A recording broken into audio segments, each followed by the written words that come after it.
In this lesson, we're going to continue to block our fighter's poses. Okay, this is begin 02, and I've already started to make few poses for our characters. So the first one is on frame 29 and frame 67.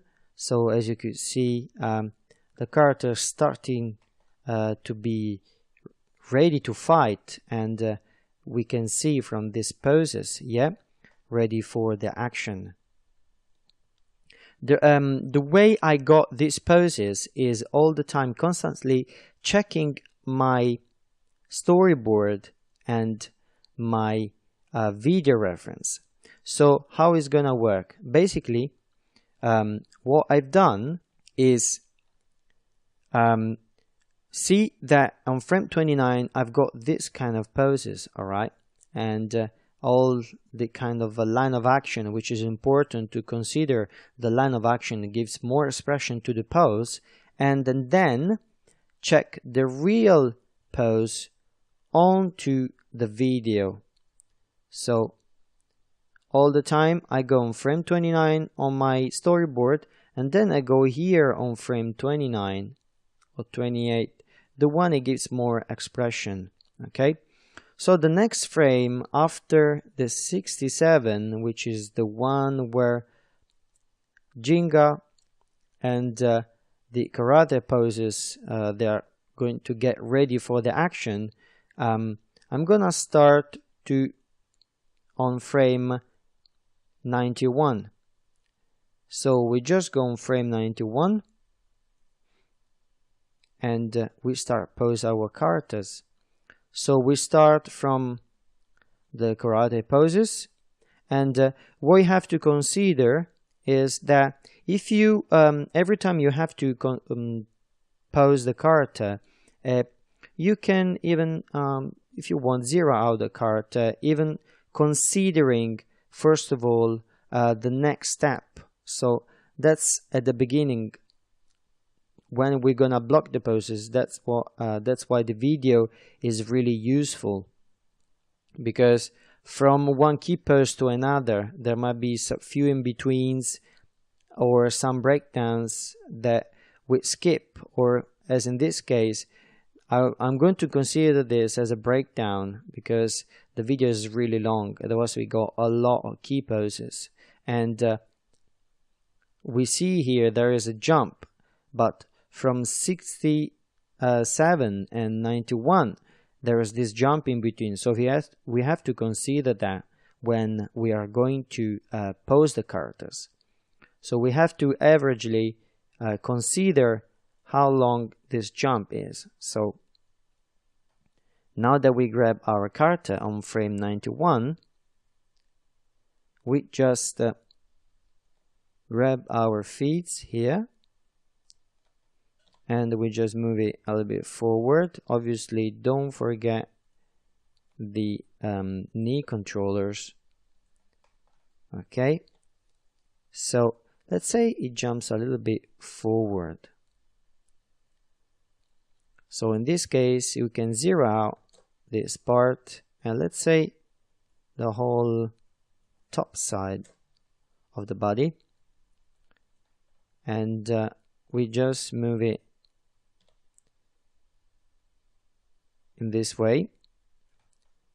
And we have to even say thanks to the rig because it's really well done. So it's gonna help us a lot on the animation. So the rig is even one of the most important side for the animators, because thanks to the function of the rig we can express ourselves animating the character. So thanks to the rig is gonna be our best friend when we're in production and animate our characters. Okay, so we keep the rotation off and jump a little back, and we can see here we got this controller, the rotation, and we have to take it back in this way. Alright, so we keep grabbing our knee controllers and we check that the position of the knee are correct, I will move the hip a little bit up.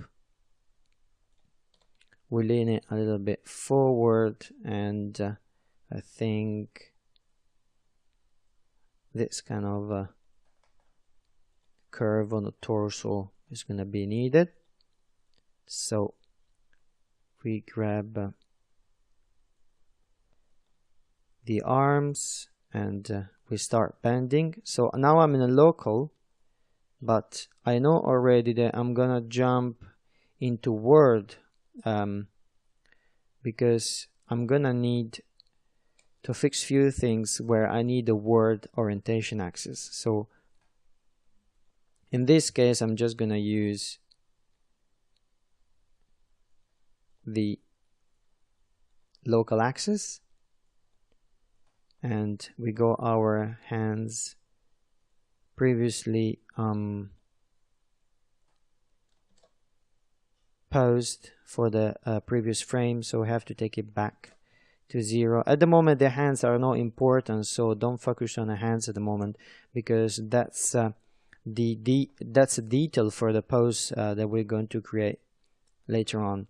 So let's at the moment let's just concentrate on the main action of the whole shot, because it's gonna take us a long time. Okay, and to pose the character you can take all the time you need. I mean, you don't really be in a hurry. If you got the chance to get as much high quality as possible, is even more than welcome, especially from the employer that is gonna really appreciate a high quality animation with less mistakes as possible. So take all the time to create your poses, because all this time sacrifice, let's say, you will see the benefits when you're gonna start to put our curves in a spline. Okay, so we can see here, and this karate fighter is ready to jump and perform his Uramawashigeri, but we can see now that the capoeira fighter instead has got a little jump as well. So we have to consider that on frame 67, yeah, it's got the Jinga pose, and then we got it goes on a stance feet, and then it goes in this little jump. So we need to consider even this, and what we're gonna do now is to save the scene.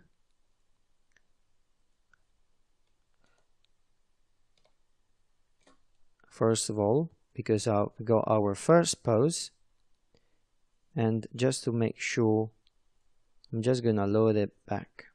Okay, and we keep working on the capoeira. So for the capoeira, what we're going to do now is consider that this is the foot that is going to be in contact. So when the foot is in contact, the main foot is contact, because this foot here is going to move. So this is going to be the point of contact where the whole body weight is going to be loaded to swap onto the other pose. So we have to consider even this, all right? Because if we move this foot here and we jump onto the other pose, obviously the pose is gonna slide, and is not gonna look right. Okay, so we keep moving the pose of our character, and before jumping onto the other pose, we fake a breakdown, but we are not going to keyframe it. So we just take the pose back, because we don't need to set up the keyframe at the moment onto the breakdown. We're just doing the key poses. So we can see here, and let's say we can do the same as the karate fighter. We zero out everything and everything works fine. So we just move our controllers in the right pose, and what we're going to consider now, that there is a foot bent in this way, and there is the weight transferring it onto the other leg because it's going to go low down now. So we have to grab this foot in this way, like this, and moving the cart. Okay. Once you will see the smooth animation, you will start to get really excited about the animation, because when a kind of fighting like this is going to be done, it's going to be really, really nice to look at, really nice to watch.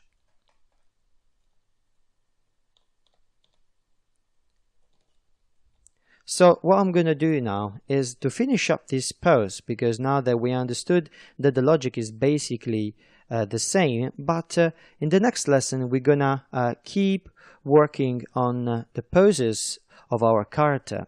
So I'll see you into the next video.